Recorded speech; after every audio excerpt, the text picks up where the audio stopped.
Uma palavra tão linda, já quase esquecida, me fez recordar. Contendo 7 letrinhas e todas juntinhas se lê cativar. Cativar é amar, é também carregar um pouquinho da dor que alguém tem que levar. Senhor de nossas vidas, retornamos no dia de hoje, ou em um momento futuro, quando assistindo a este reencontro de almas afins, que juntos buscamos a melhor compreensão das tuas leis. Te suplicamos, Senhor, nos envolver na tua paz, a fim de que criemos as condições necessárias para que os bons espíritos também se façam presentes em nossos lares, onde quer que estejamos. Porque o ambiente sagrado, ele independe do lugar, mas sim do estado mental que criamos e expandimos no entorno de nós. Abençoa, Senhor, o nosso propósito de estudo, protege e ampara aqueles com os quais convivemos e enseja nos momentos de aprendizado e que este aprendizado se reverta comportamentos assertivos, desde que vivemos tempos difíceis,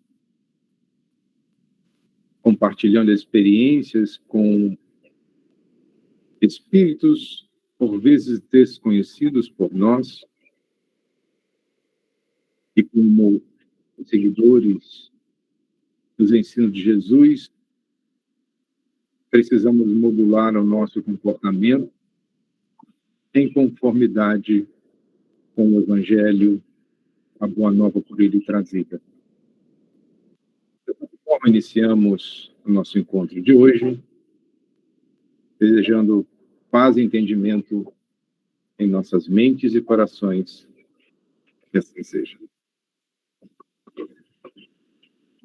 Olá, criaturas divinas, sejamos bem-vindos uma vez mais, retornando, né, aos nossos encontros, para que juntos nós possamos dar continuidade ao estudo.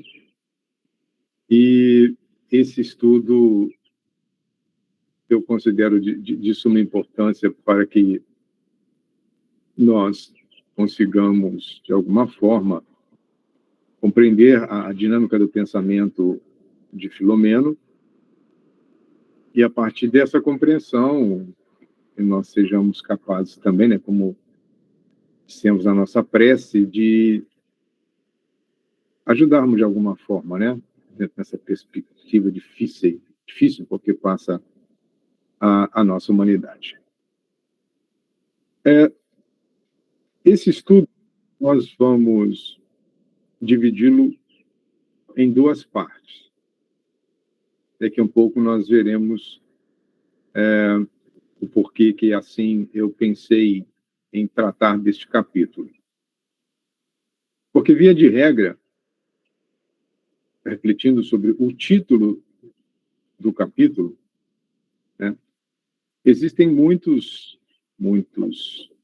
eventos dos quais fomos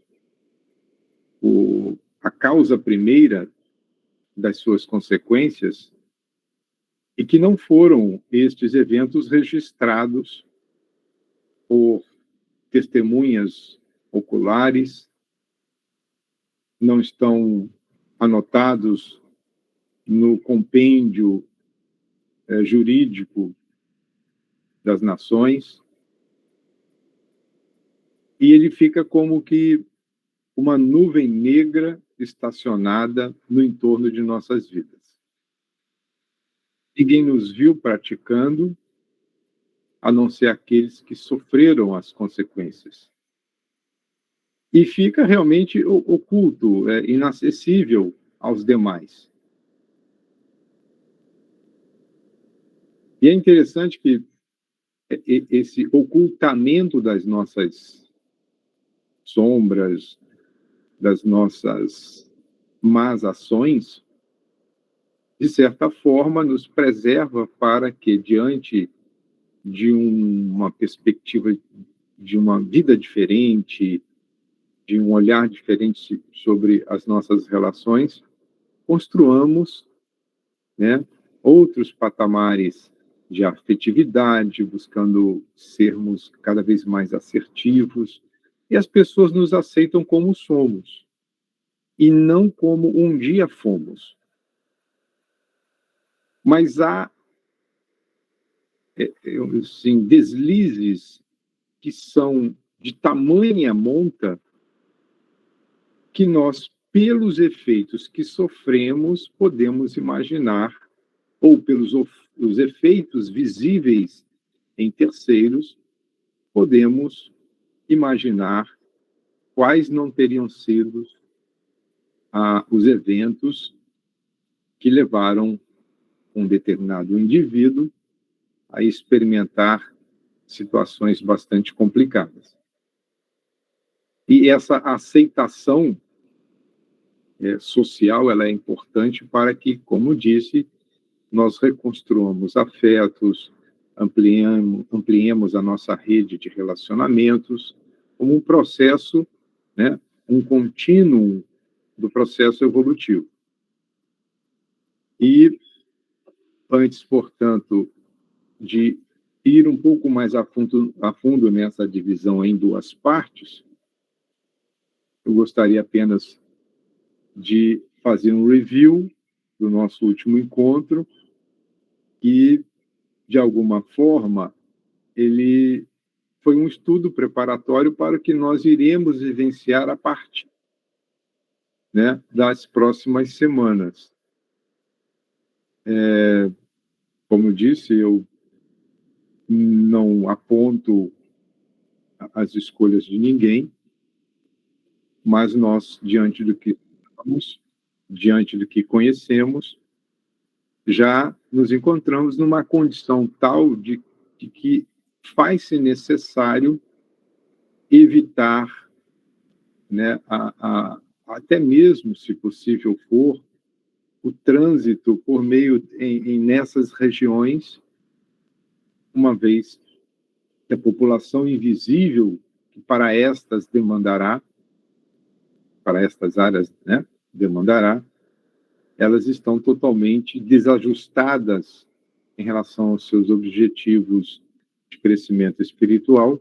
Aqui eu estou falando da população invisível, porque muitos estão lá numa perspectiva, né, de lazer, de entretenimento, apenas com um viés centrado no aqui e agora, ou outras metas existenciais que sejam. Mas como o nosso propósito é de um despertar de consciência, buscando uma saúde mental a mais ajustada possível, se tivermos que escolher, e realizemos as melhores escolhas possíveis, né?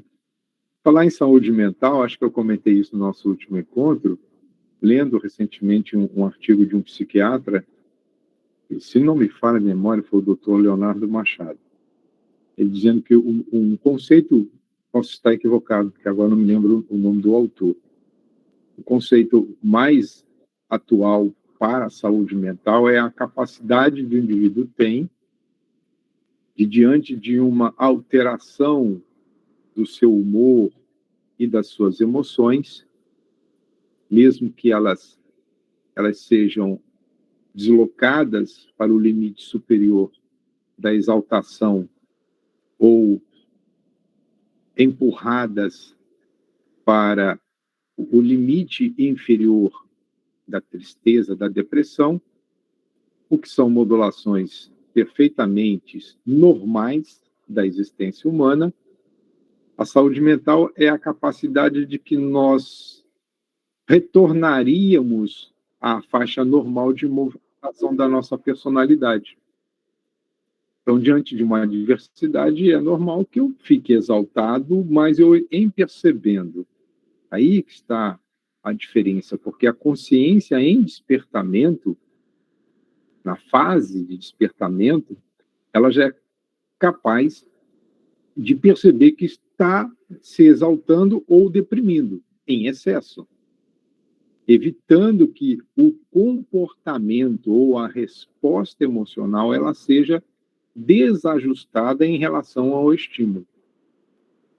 Então, a gente pode ficar 1, 2 dias entristecidos, 3 dias entristecidos, isso é normal.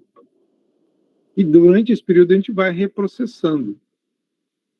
Podemos ficar também profundamente irritados, mas sem que esta irritação se transforme em malquerência, em agressividade na direção do outro.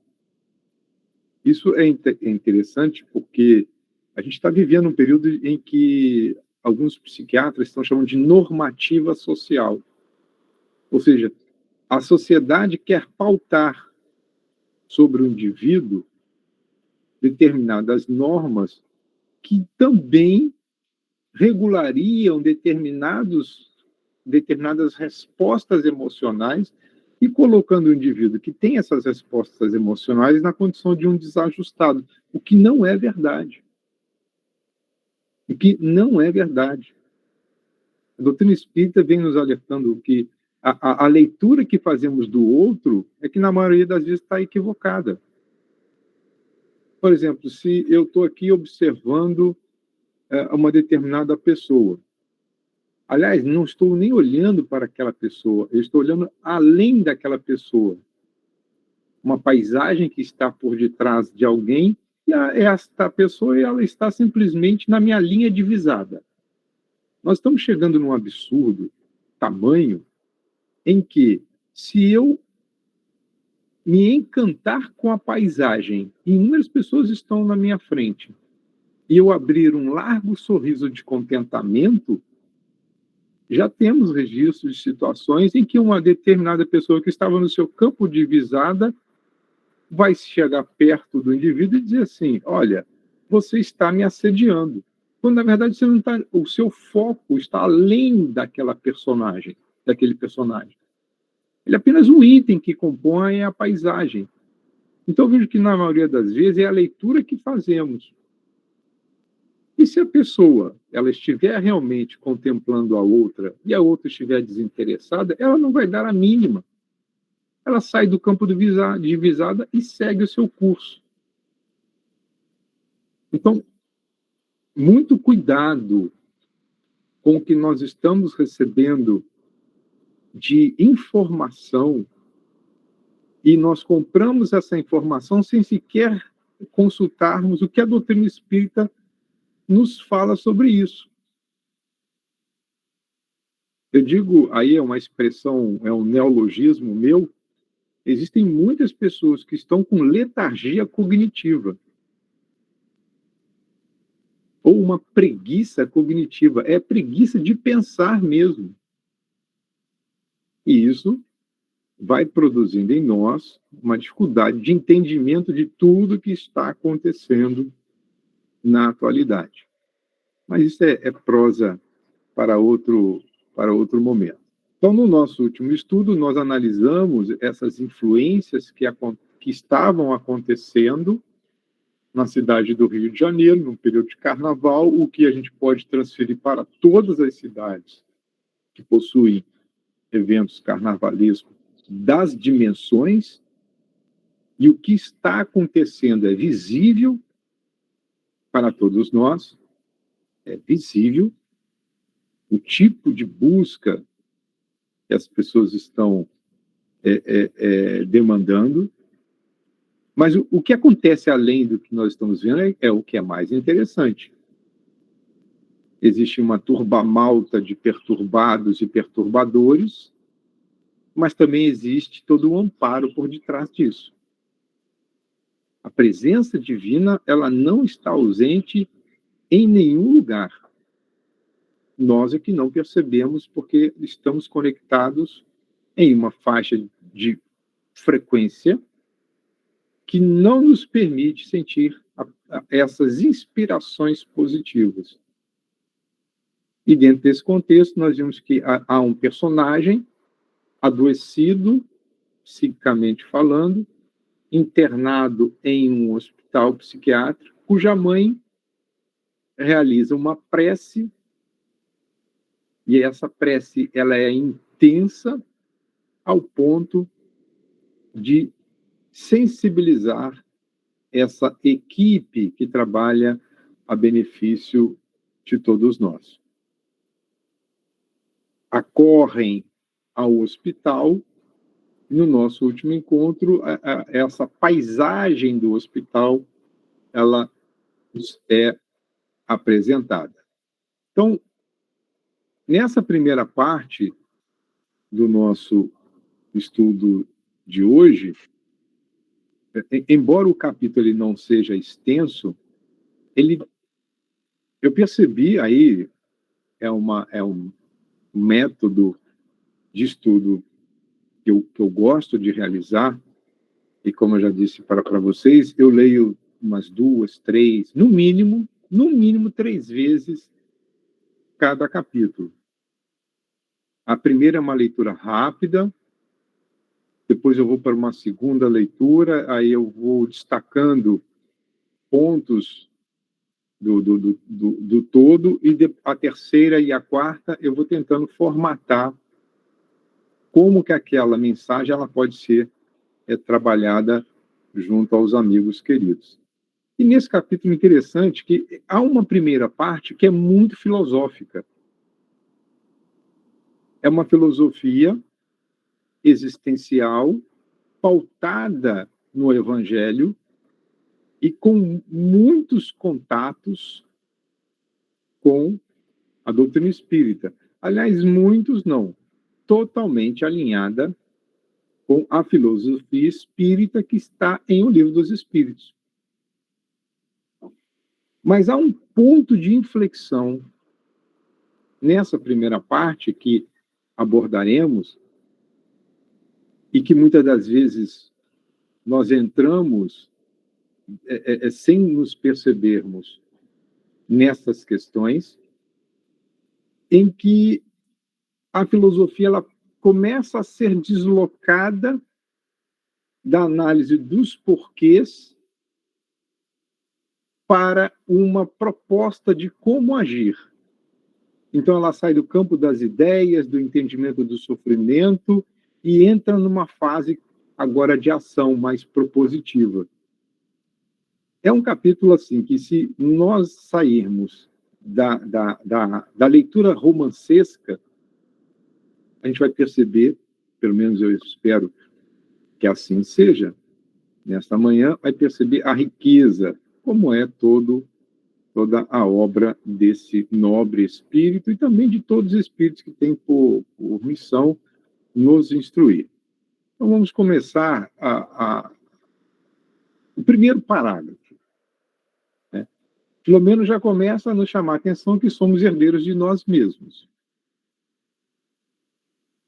Ao afirmar que, na patogênese da alienação mental, sob qualquer aspecto em que se apresente, sempre defrontaremos um espírito falido em si mesmo.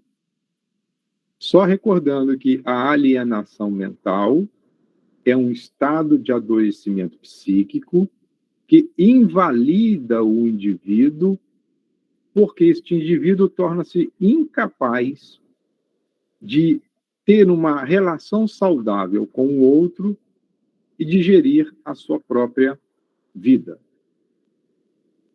Via de regra, começa a alienação mental nas suas manifestações primeiras do adoecimento da mente, por meio de neuroses, que avançam para os transtornos, que avançam para as psicoses.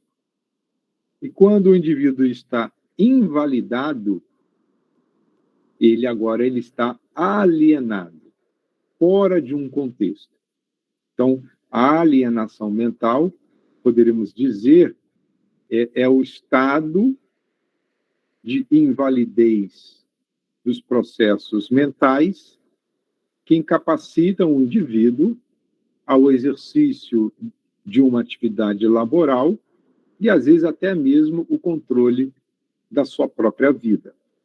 Um alienado mental, como afirma Filomeno de Miranda, é um espírito falido em si mesmo.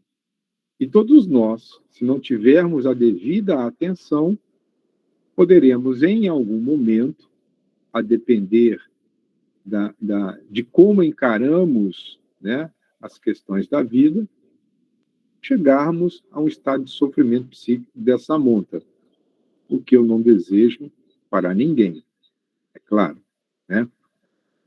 E avança Filomeno dentro de uma perspectiva interessante, aí, já que é um espírito falido, aquele que fale é aquele que erra e, ao errar, deixou de considerar algumas questões. E esse esquecimento de levar em conta algumas questões estão diretamente relacionadas à infração cometida em relação à lei divina. Como eu disse na minha fala inicial, há comportamentos que adotamos que ferem a lei divina, mas não são alcançadas pela lei humana. Se eu estiver, por exemplo, eu e mais uma pessoa, num local ermo no sentido de presença, ausência total de testemunhas, e sobre esta pessoa eu realizar alguma maldade, quem será a testemunha ocular dos fatos? Na dimensão dos encarnados, é lógico. Mas as leis divinas estarão ali. Tiremos essa pessoa para a qual, né, cuja a imagem ou a criação deste exemplo, afastemos a presença de uma pessoa, imaginemos que estejamos diante de um pertence que não é nossa, ou de um objeto que não é de nossa propriedade. Não tem ninguém vendo. E eu subtraio aquele material, mas alguém era o dono daquele material. Ninguém viu, ninguém sabe. Mas eu e minha consciência sabemos, as testemunhas invisíveis estiveram ali naquele momento, e então eu desequilibro a balança da vida. E quando eu desequilibro a balança da vida, em hipótese alguma, eu deixarei de sofrer as consequências por essa defraudação. E quanto mais eu desajustar essa balança, a força necessária para o reajuste será da mesma proporção. Isso é o entendimento da lei de causa e efeito associado à lei de ação e reação. A causa e efeito é uma lei que faz a união entre o meu comportamento, a minha ação, o meu pensamento e o que redundou desses processos. Então, essa é o nexo causal. Então, a justiça humana faz muito essa análise. Este efeito está associado a que causa? É uma causa primária, é uma causa secundária?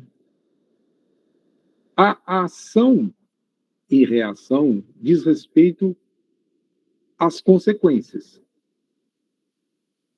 Se eu firo alguém com palavras, a minha intenção foi uma ofensa, simplesmente de natureza verbal. Então, tinha uma intenção que produziu um efeito. Mas a pessoa que sofreu o efeito, a depender da interpretação da fala, pode desencadear naquela pessoa muito mais do que efeitos de natureza emocional. Ela pode adoecer fisicamente. Que nós não paramos para pensar. Então, eu tive uma intenção de ofender. A pessoa recebeu a ofensa e adoeceu. Então, uma intenção produziu dois efeitos diferentes. Uma alteração na emoção e um adoecimento físico, pela interpretação que a pessoa deu à ofensa. Então, eu tive uma ação que produziu um efeito muito além da minha intenção inicial. É isso que Filomeno vai dizer. As soberanas leis que mantêm o equilíbrio da vida não podem, em hipótese alguma, sofrer defraudações sem que estabeleçam critérios automáticos de recomposição. Então, se eu desajustei, eu imediatamente estou gerando uma necessidade de reajuste. E, na maioria das vezes, a gente não para pensar nisso. E é natural, porque nós ainda estamos em estado continuado de evolução da nossa consciência. Hoje nós sabemos que a palavra tem um poder impressionante de erguer e derrubar, de consolar e de ofender, de desconstruir. Então, a cada dia que passa, a gente vai percebendo, olha, demandaremos ainda, agora eu falo por mim, alguns milênios para atingir a categoria, vou dizer por mim, a condição de espírito bom. Para espírito superior, então, talvez, na hora que eu chegar lá do outro lado da Via Láctea, eu deva já numa condição, espero, né, bem melhor. E continua Filomeno, portanto, dizendo assim, olha, inexiste uma única dor na alma humana que não proceda do próprio comportamento. Vamos fazer a análise dessa primeira parte. Uma única dor na alma humana. A alma é o espírito encarnado.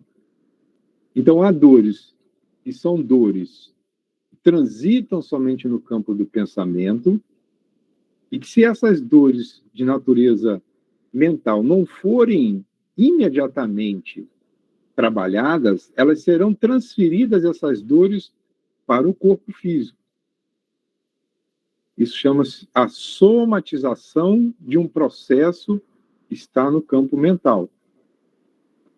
E a psicossomática é o campo da psicologia, e os psicólogos que se especializam nisso têm ajudado muito dentro de equipe multidisciplinar de atendimento a pacientes com determinados comportamentos de retornos sucessivos a hospitais, a clínicas, com quadros, né, clínicos que sinalizam uma doença, mas cujos relatórios médicos não conseguem identificar essas anomalias. E há casos em que a anomalia ela está presente, mas ela tem um fundo emocional e de natureza de estrutura de pensamento. Então, não há uma única dor na alma humana que não proceda do próprio comportamento, mesmo que não seja consciente. E aí há um destaque que eu retiro do pensamento de Filomeno, quando ele afirma, sendo mais grave o deslize que se apoia na razão, no discernimento capaz de distinguir. Muito será cobrado àquele que muito recebeu. Porque se nós já temos o conhecimento de como agir e não agimos em conformidade com o conhecimento que já possuímos, isso significa que está sendo uma opção. É lógico que o conhecimento ele tem graus de maturidade dentro, de maturação dentro de cada um de nós. Imaginemos isso. O conhecimento tem graus variados de maturação. Isso significa entendimento daquilo do que é conhecido. Porque, por exemplo, quando nós estávamos nas escolas mais primárias, no nosso primeiro, no nosso segundo grau, e até hoje, acredito, na fase da graduação, a memorização de conteúdo ela não significava a assimilação para o devido emprego no momento justo da necessidade, quando esta se fazia no campo laboral. Então, eu, por exemplo, conheço alguns amigos que eram aqueles os decoradores contumazes, né? Decoradores contumazes de conteúdo. Iam muito bem nas provas. Então, o resultado de uma prova não mede o real entendimento ou a devida maturação do conteúdo.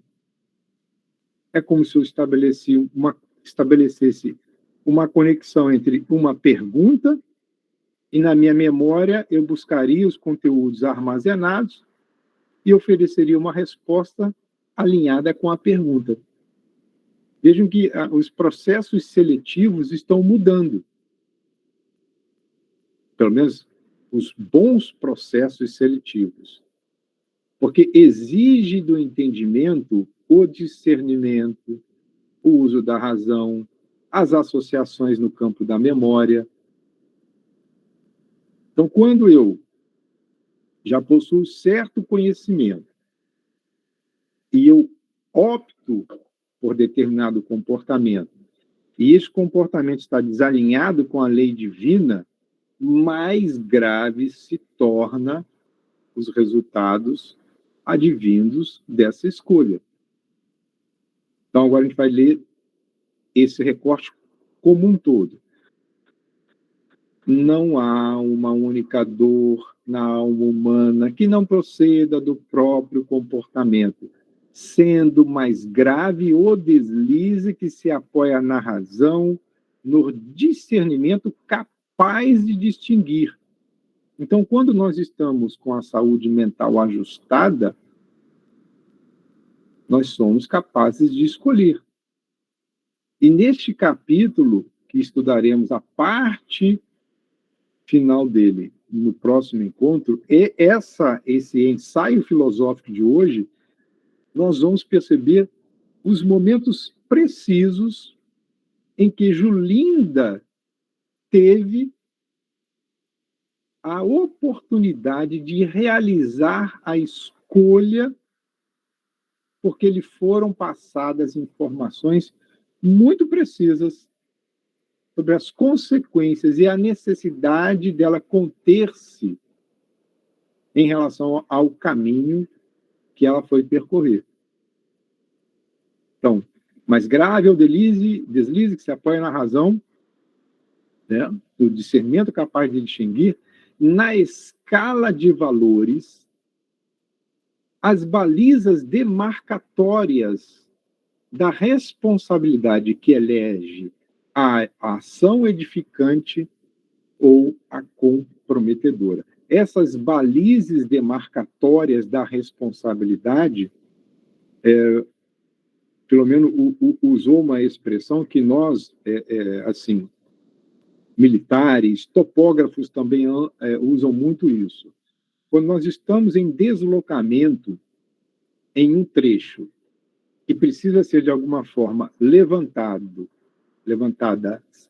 todas as suas características, a gente vai usando balizas. São estacas, podem ser já pré-fabricadas ou manufaturadas, você finca no chão e você vai estabelecendo essas balizas como limites. Olha, até aqui eu posso ir do lado direito, até aqui eu posso ir do lado esquerdo. E você pode, inclusive, sinalizar essas balizas com fitas que projetam a luz durante a noite, ou autorreflexivas. Então, quem vier depois de você, em enxergando aquelas balizas, tenderá a percorrer o mesmo caminho, em segurança. Sempre quem vai à frente é o guia. E o guia vai estabelecendo essas balizas. E se o guia passa, significa que se ele passou e chegou ao destino seguro, todos que vierem depois dele também chegarão. Por isso que Jesus é o guia e o modelo da humanidade. Jesus foi percorrendo o caminho e lançando as balizas. Cada versículo dos evangelhos escritos, cada versículo, eu gostaria de ressaltar isso, é uma baliza fincada, estabelecendo limites à direita e à esquerda, mostrando o caminho, né, demarcatório, que se nós percorrermos, as nossas escolhas podem variar dentro desse espaço decisório, sem que eu infrinja a lei, ou se eu saio desses limites que estão pautados na escala de valores, eu começo a correr risco. E aí o risco é de quem? De quem elegeu aquele momento ou aquela devida posição para sair dessa rota segura. Vejam que essa é uma questão muito interessante, porque chama-nos a atenção para as nossas escolhas. Se uma escolha ela está, de alguma forma, equivocada, nós iremos responder por isso. Nós vamos responder por isso. Então, veja que interessante, né? Como essa obra de Filomeno ela é muito bem construída. É lógico que esse é um método que, pessoal, ele pode ser alterado, mas esse entendimento de um primeiro momento filosófico para depois a explicação do caso em si é uma construção pedagógica. E o estudo nos leva, né, a proposta do estudo é justamente essa. Bom, mas vejam, Filomeno estava filosofando já no ambiente de internação, após observar os personagens, né, a paciente, os trabalhadores do hospital psiquiátrico, muitos deles totalmente descompromissados com a dor e o sofrimento dos internos, os médicos, o agrupamento de espíritos ainda ignorantes, em estado de busca continuada de vingança, e ainda aqueles que estavam em apoio, atendendo a todos. Então, ele estava divagando nessas análises filosóficas, e aí vem aquele ponto de inflexão que eu falei. Quando Bezerra de Menezes lhe chama a atenção. Miranda, convém não esquecermos a vigilância educativa do todo amor. Então, nesse instante, Filomeno vem e carinhosamente é deslocado da sua, eu diria, do seu estado meditativo em relação àquela problemática e agora ele é chamado a sair das ilações filosóficas, porque a missão naquele momento não era essa. Eu diria, talvez, me apropriando das nossas experiências mediúnicas, que muitos amigos nossos, sem darem-se conta, assim também procedem na sala mediúnica. Existe ali um espírito que está em atendimento, narrando a sua problemática existencial, um dialogador em atendimento às suas necessidades, e vez por outra nós nos deslocamos. A partir da narrativa do espírito, mas eu fiz isso, eu não sei o que, de nossa, olha, poxa, mas ele está colhendo agora o fruto amargo da semeadura do passado. E a gente sai mentalmente do suporte que deveríamos oferecer para elaborar pensamentos válidos, mas não para aquele momento. E aí algo tem que nos chamar a atenção para que o nosso pensamento dê o suporte ao atendimento. Como? Orando a benefício do sofredor, e eu poderia modular a estrutura do meu pensamento para, vírgula, por exemplo, 2 pontos, colocando o primeiro ponto embaixo e depois o outro em cima, dizer, irmão, quão bom seria que você se deslocasse desse ódio centrado no mal que lhe fizeram para uma perspectiva de busca de uma vida mais feliz. Eu não preciso verbalizar nada, essa é uma ação que compete ao doutrinador, dialogador, terapeuta pela palavra, mas a minha postura mental, ao invés de estar filosofando a respeito da queda, eu posso endereçar ao sofrido ondas mentais de estímulo para que ele se erga. É uma oração potencializada por uma proposta de ação. Então, os que ouvem devem sustentar e não filosofar.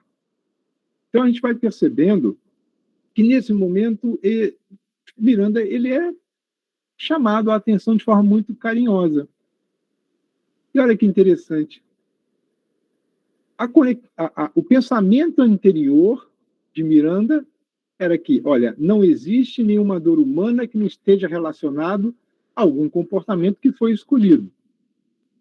E aí o benfeitor vem e complementa. Miranda, presta atenção, olha, a nenhum deles tem faltado a bênção do socorro de maneira direta ou mesmo da forma que lhes não foram escassas a inspiração divina.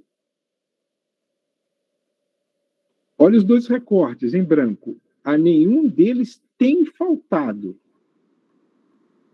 Portanto, desde o momento do processo da escolha, da decisão que redundou no comportamento, não faltou a bênção do socorro. Mesmo que direto. O que é essa bênção de socorro de maneira direta? Ou não. Amigos que chegam e nos aconselham.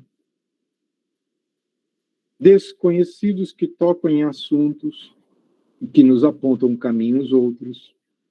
Sonhos que temos de alerta. Leituras que fazemos em relação à problemática. Da mesma forma que lhes não foram escassas a inspiração divina. E não duvidemos, Deus, em frações de segundo, pode mudar o curso de uma nossa decisão. Em fração de segundos. Eu acho que teve um estudo que fizemos, e eu não me lembro quem foi que inclusive, apontou a obra lá da Federação Espírita do Paraná. Eu sei que o título é Um Minuto. Em um minuto, vocês vão lembrar dessa história em que a mãe, decepcionada, intenta não somente extinguir a sua vida, mas a vida da sua filha. E ao atravessar a rua para concretizar a sua ação, a menina foge e quase é atropelada. Então, aquele evento produziu nela um choque emocional que lhe trouxe à razão. Então, em uma fração de segundos, Deus pode mudar o curso das coisas. É preciso que nós estejamos, então, atentos. Mas se o indivíduo permanece, aí é teimosia, é opção. Porque agora é o contraponto do benfeitor. As suas ilações filosóficas, Miranda, são perfeitas. Mas vamos olhar que, embora a fragilidade dessas almas não lhes faltaram o devido apoio, não foram escassas a inspiração divina, as diretrizes para uma vida reta, nem os exemplos dignos de comportamento nos quais o indivíduo, se percebesse a presença desses exemplos, pudessem pautar a própria conduta. E no caso de Julinda, o comportamento digno era de seu esposo. Os objetivos não estavam alinhados. E ele sempre se contrapondo, orientando, ela tendo sonhos. Então, o sofrimento é um evento-resposta. É a relação causa e efeito. Para todo efeito tem uma causa. Ninguém sofre por acaso. Esses dias eu imprudentemente vinha descendo a escada do segundo andar. Descendo a escada é com o celular na mão, né? É para botar assim uma faixa de desatento em vermelho, se for o caso, aquelas lâmpadas fluorescentes e com pisca-pisca. O último degrau eu não vi. Aí foi um tombo maravilhoso. Se não fosse pela minha formação profissional, que eu, diante de uma queda, sei como cair, fazer os rolamentos, mas fiquei com dor no pé durante aí quase uma semana. Eu vou dizer quem é o culpado? O espírito que me empurrou. Não. Eu escolhi descer uma escada de forma desatenta, corri o risco existiu, ocorreu o acidente. A causa do acidente foi a minha imprudência, a minha negligência. Vou reclamar do quê?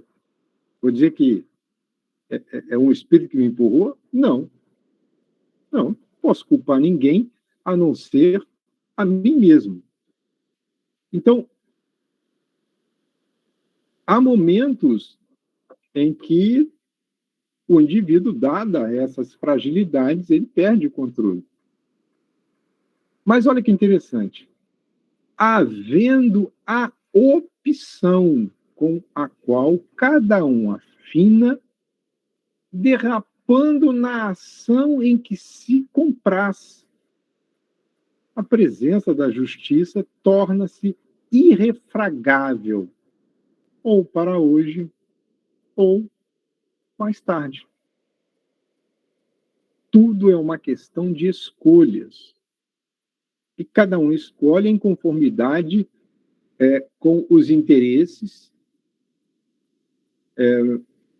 Dr. Arlílio Cerqueira, embora ele sofra algumas críticas da maneira como ele divulgou o seu trabalho, isso aí é de foro íntimo, mas a produção literária dele é bem interessante.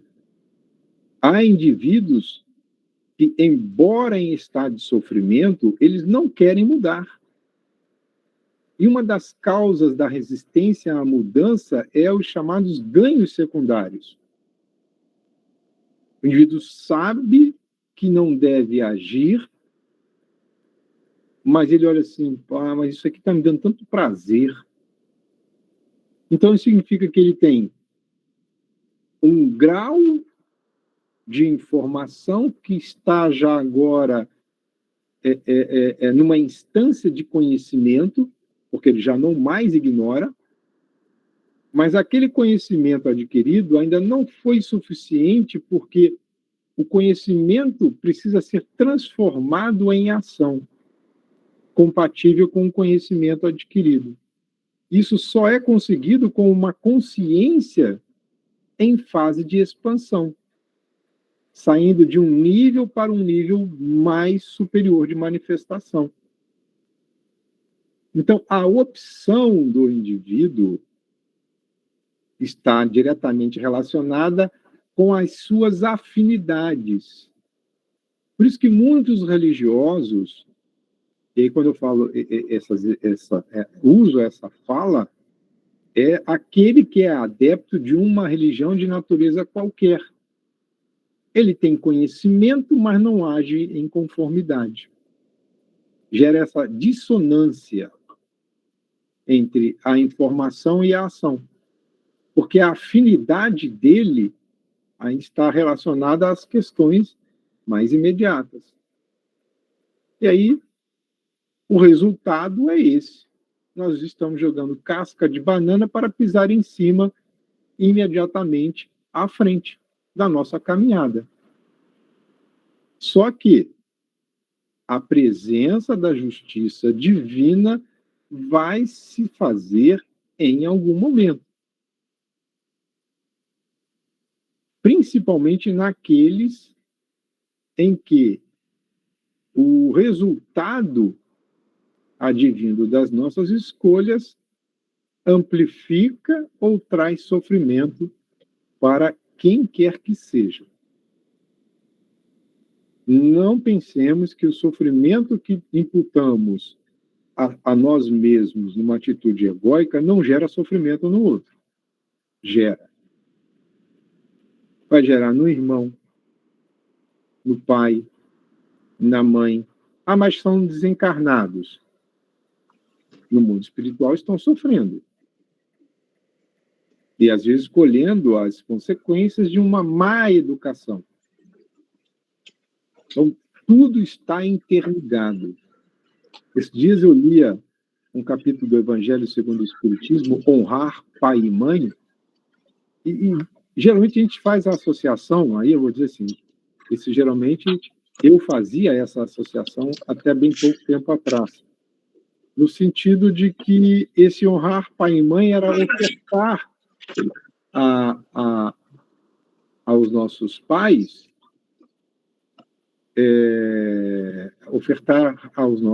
tudo aquilo que fosse possível quando ainda em vida. Mas eu penso que o honrar pai e mãe também é honrá-los na dimensão espiritual, para que eles tenham orgulho dos filhos que nos transformamos, do bem que produzimos. Vai muito além do que simplesmente nos preocuparmos durante o seu período existencial. É um processo que vai num contínuo. É interessante observar que essas observações vão remontando lentamente a Jesus. Bezerra tira Miranda da sua proposta filosófica, chama a atenção e agora ele vai dar a informação a respeito do guia para a humanidade. Ao afirmar, olha, as bases da felicidade humana, elas são de longa data apresentadas à sociedade, desde as mais remotas eras. Né? Inclusive, aí vem a referência ao direito romano. Já naquela época, o direito romano sintetizava sintetizava, né, a felicidade humana, poderia ser alcançada desde que nós atentássemos para 3 princípios fundamentais: viver honestamente, dar a cada um o que é seu e não lesar ninguém. Eu acho que Perfeito isso, não, né? perfeito. A partir daí, Jesus trouxe outra alternativa. Exatamente. O Supremo Legislador da Terra condensa todo o direito romano na lei maior, que inclusive envolve o Decálogo de Moisés.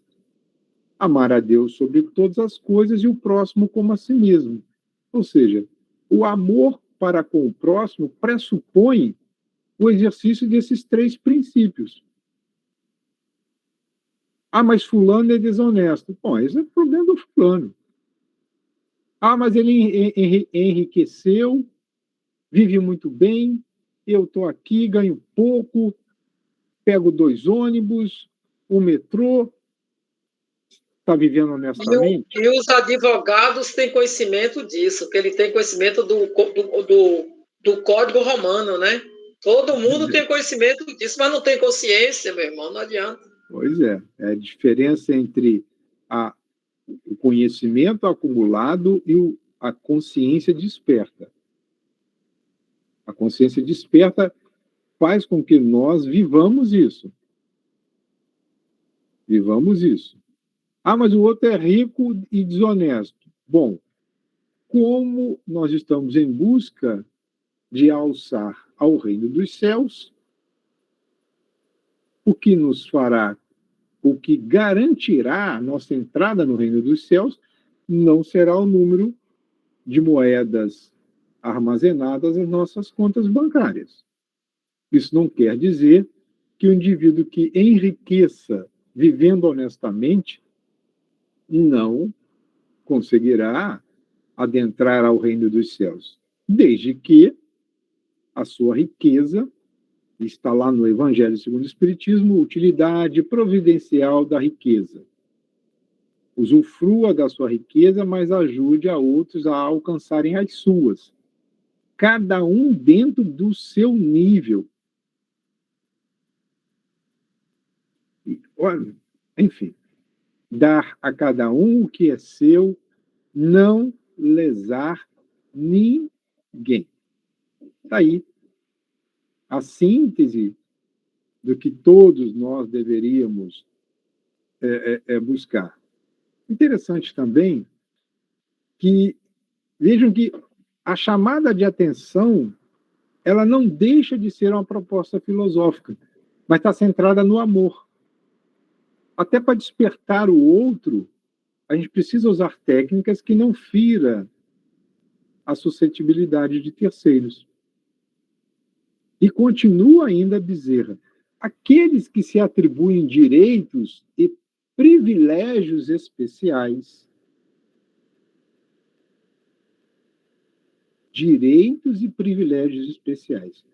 como se a vida mesma não fosse, né, um privilégio especial. E o quanto nós estamos observando isso na coisa pública.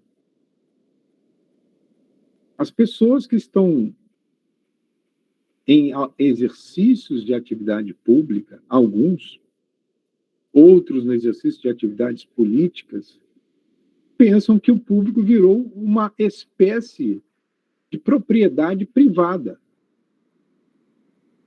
E é isso que tem me confortado nos momentos atuais. Esses indivíduos também desencarnarão como nós. E cada um vai responder pelo que fez ou que pelo deixou de fazer, no desempenho de uma função qualquer, de grande responsabilidade, e que agora, durante esse período, avogou para si direitos e privilégios. É impressionante o que nós estamos vivendo. choca a dignidade humana. Mas, a cada um segundo as suas obras, eles, assim como nós, recebem inspirações, nós cometemos também os nossos deslizes, que são típicos da nossa condição de ser humano.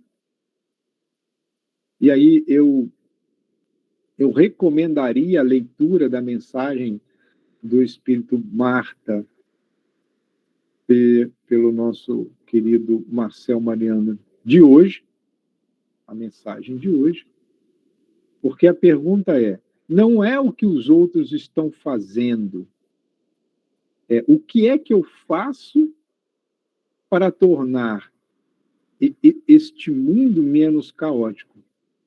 Se o outro é o agente do caos, problema do outro. Mas o caos vai nos atingir. Vai.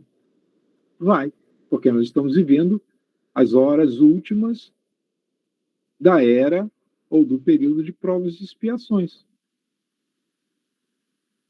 E nós sofreremos de alguma forma.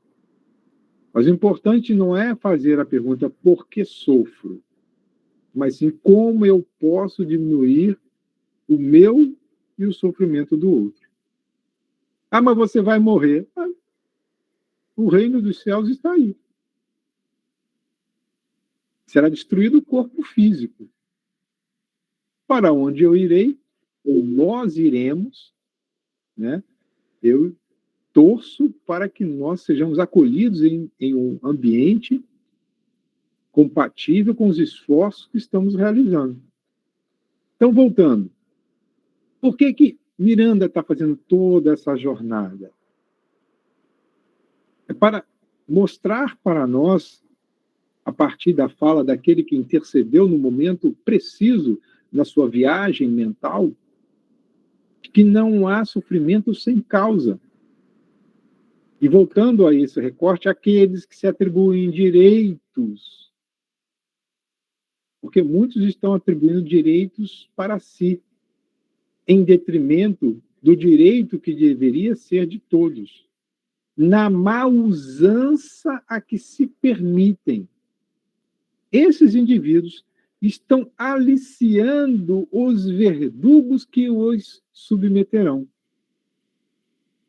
Porque se eu faço mau uso dos recursos que tenho, eu estou prejudicando a muitos. Dentre essa população de muitos que estão sendo expropriados dos direitos que alguém está a concentrar sobre si, dos privilégios que concentra sobre si, alguns não os perdoarão.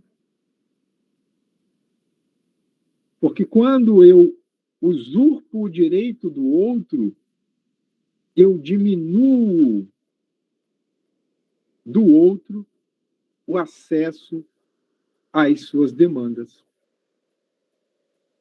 E muitos, eu me recordo uma obra, acho que é de André Luiz, eu peço aí ajuda aos meus queridos amigos, em que ele relata a história de um juiz que condena um inocente.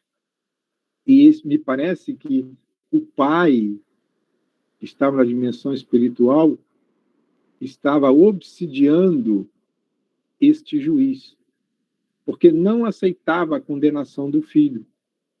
O filho era inocente. Então, também há casos de médicos que, por falta de uma conduta ética, durante o procedimento, o espírito está desperto, percebendo a distração em assuntos não correlatos com aquela intervenção, com comportamentos, além de antiéticos, às vezes imorais, na presença, porque o profissional, isso aqui é um corpo, está anestesiado, não tem consciência. E quando ele vem a óbito? Embora o óbito não esteja diretamente associado com o descaso ou os assuntos, aquele indivíduo ele vai fazer uma leitura porque o operante ele usou mal dos direitos e privilégios que ele possuía. Muitos perdoarão, entenderão. Então, esses indivíduos virão a experimentar o corretivo que os despertará para o respeito ao seu irmão e aos quadros educadores da grande escola terrena, cada um a seu tempo. É difícil entender isso? É porque, às vezes, determinadas ocorrências, eu confesso a vocês que eu fico virado um molho de coentro. Mas antes que eu perca a minha paciência, eu venho tomando medidas profiláticas. Antes de buscar a informação, eu falo, olha, eu farei uma leitura com base no conhecimento que eu tenho. Lamento. Tem hora que eu fico virado um molho de coentro. Mas rapidamente eu volto à minha normalidade. E são muitos os absurdos que estão sendo cometidos no mundo inteiro. Eu não estou falando só de Brasil. No mundo inteiro. Porque existe toda uma programação de desconstrução dos valores cristãos, mas, como quem comanda é o Cristo, ultimamente eu estou tranquilo. Esses que estão fomentando a cisânia nas nossas sociedades, a ruptura com os sistemas que vinham produzindo um estado de bem-estar social, isso é uma marcha lenta, enfim. Cada um, dentro das suas escolhas, responderá por elas. Cada um de nós responderá pelas suas escolhas. Então, o que é que nos compete fazer? Vejam que o espírito mais esclarecido, quando chama a atenção, aponta uma inconsistência para alguém, não faz somente o apontar. Olha, aqui está o equívoco, mas nos propõe o que devemos fazer. Fulano, você está fazendo tudo errado. Ótimo. Me ensine como agir de forma correta. Então, da viagem filosófica, excelente, mas no momento, talvez, em que o pensamento ia para um caminho, tem que ter alguém que traga o pensamento para o eixo, para o equilíbrio. Então, Bezerra fez o contraponto, de forma precisa, amorosa, e agora aponta para o que nós temos que fazer. Bem, a estes que estão usurpando os direitos e privilégios, trazendo privilégios para si, porque, vejam, o que isso tem a ver com o caso de Julinda? Ela escolheu que o direito à vida seria somente dela. O privilégio, o direito do existir, de manifestar-se no mundo da forma, era um direito apenas dela. Porque se ela cedesse para aquele que viria na condição de filho, a presença dele a deformaria corporalmente. Então, o privilégio de uma forma harmoniosa, sem determinadas alterações na consistência, né, na firmeza da pele, na aparência, é um privilégio dela. E o direito à vida, nesse processo de manifestação, era só dela. Então, usurpou. Só que ao usurpar o direito do outro, o outro, não, negativo. Está vendo como a gente consegue encaixar isso em qualquer situação da vida? Então, compete-nos ajudar. Ajudar tanto aquele que usurpou, quanto o que foi usurpado. Considerando que, a nosso turno, olha só que interessante, já atravessamos situações penosas idênticas, nas quais fomos socorridos. Então, se nós já chegamos aonde nos encontramos, ou se nós estamos aonde estamos, é porque em algum momento nós fomos ajudados. Mesmo que eu não me lembre. Quantas pessoas nos auxiliaram a adquirirmos a condição de hoje? Não, ninguém me ajudou, não. Não? Quem é que formou o primeiro cidadão consciente, se não a nossa professora lá no primário, nos ajudando a aprender a ler, nos dando as primeiras noções de respeito ao coleguinha, e aí esse respeito era reforçado dentro do lar. Muitas coisas isso que nos deram foram os nossos professores. Então, ninguém chegou onde chegou sem ajuda. Então, o primeiro dever é o de ajudar, mas também de vigiar os próprios pensamentos e atos. E ao vigiar os próprios pensamentos e atos, nós estaremos criando barreiras impeditivas aos devaneios e às futilidades, que não raro induzem ao tombo, ou seja, à queda, nas urdiduras do erro e, olha, quiçá, da criminalidade. No caso de Julinda, a futilidade era a preocupação excessiva em relação ao corpo. E essa futilidade, porque não vigiado foi o pensamento, levou ela ao cometimento do crime de aborto. Mas não para aí. Compete-nos ainda manter nossa solidariedade. E aí é um alerta.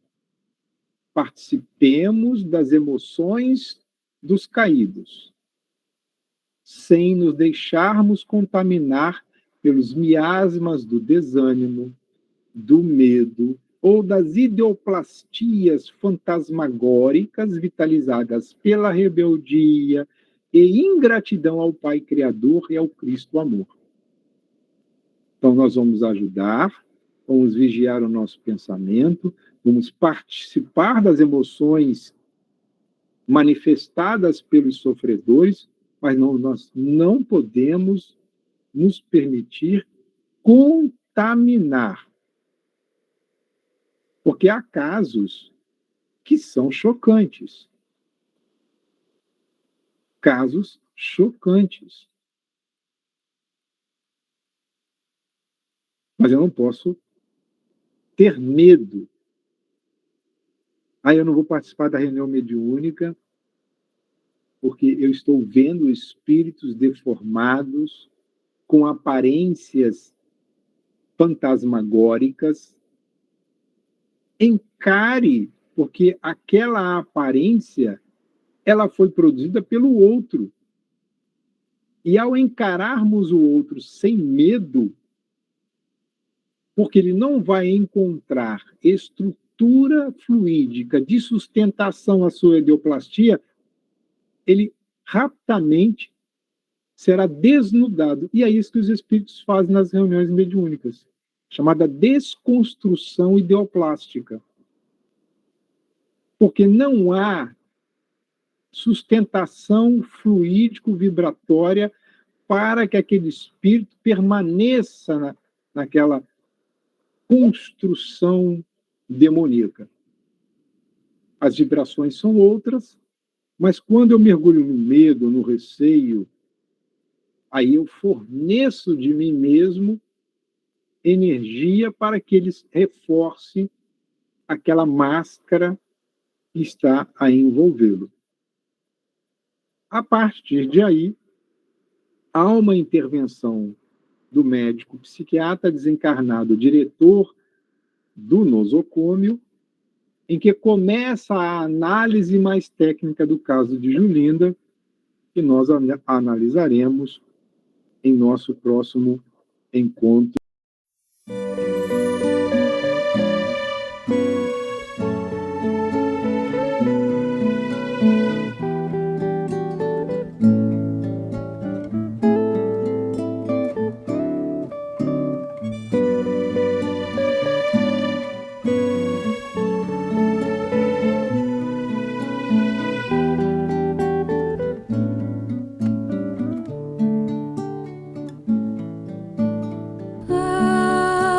Agradecemos, Senhor.